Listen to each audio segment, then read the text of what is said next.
વ્યારા નગરપાલિકા ચૂંટણીમાં ભાજપની સુકનવંતી શરૂઆત, કોંગ્રેસને મોટો ઝટકો। વ્યારા નગરપાલિકા વોર્ડ નંબર 5માં અને કોઈ પાર્ટીના ઉમેદવારી ન નોંધાવતા ભાજપની 4 બેઠકો બિનહરીફ આવવાની પૂરી શક્યતા। ભારતીય જનતા પાર્ટી તાપી જિલ્લાના પ્રભારી સહિત આગેવાનોએ ઉમેદવારોને હારતોરા પહેરાવી અભિનંદન આપ્યા અને વ્યારાની તમામ 28 બેઠકો પર વિજયનો વિશ્વાસ વ્યક્ત કર્યો।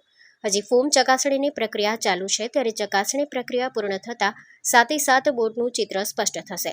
મળતી માહિતી મુજબ વોર્ડ 7માં પણ બીજેપીના 2-3 ઉમેદવારો બિનહરીફ થાય એવી પૂરી શક્યતા છે, જ્યારે વોર્ડ 2માં બીજેપીના ચેતનભાઈ પારેખ અને સમગ્ર પેનલે પણ વિજય વિશ્વાસ વ્યક્ત કર્યો હતો। રાજ્યભરમાં ચાલી રહેલી સ્થાનિક સ્વરાજ્યની ચૂંટણી 2026 પૈકી વ્યારા નગરપાલિકા પણ એમાં ચૂંટણી માટે આગળ વધી રહી છે, ત્યારે વ્યારા નગરપાલિકાના કુલ મળીને 7 વોર્ડ માટે નામાંકન પત્ર ભરવાનો આજે અંતિમ દિવસ હતો અને આજે અનેક ઈચ્છુક દાવેદારોએ વિવિધ પક્ષોમાંથી અહીંયા નામાંકન પત્રો દાખલ કર્યા હતા।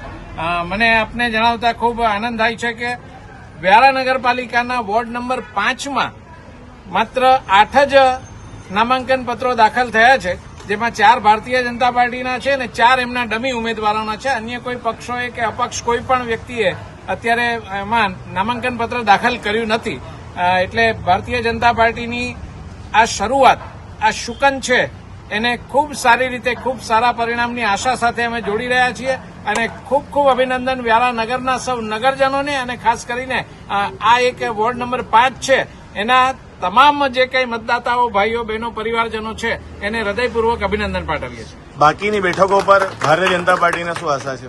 ભારતીય જનતા પાર્ટી ચૂંટણી માટે જઈ રહી છે, હંમેશા ચૂંટણી માટે અને જીતવા માટે આગળ વધનારો પક્ષ છે, એટલે તમામ બેઠકો છે એ વ્યારા નગરની આ 4 જે રીતે અમે દેખાવ કર્યો છે એના કરતાં પણ સરસ રીતે અમે આશાસ્પદ એ રીતે છીએ કે 28માંથી 28 તમામ નગરપાલિકાની બેઠકો છે કે ભારતીય જનતા પાર્ટીના ઉમેદવારો જીતશે। જે રીતે આપ કહી રહ્યા છો કે સત્તાનું પરિવર્તન થશે, એમાં મુખ્ય મુદ્દાઓ કયા હશે?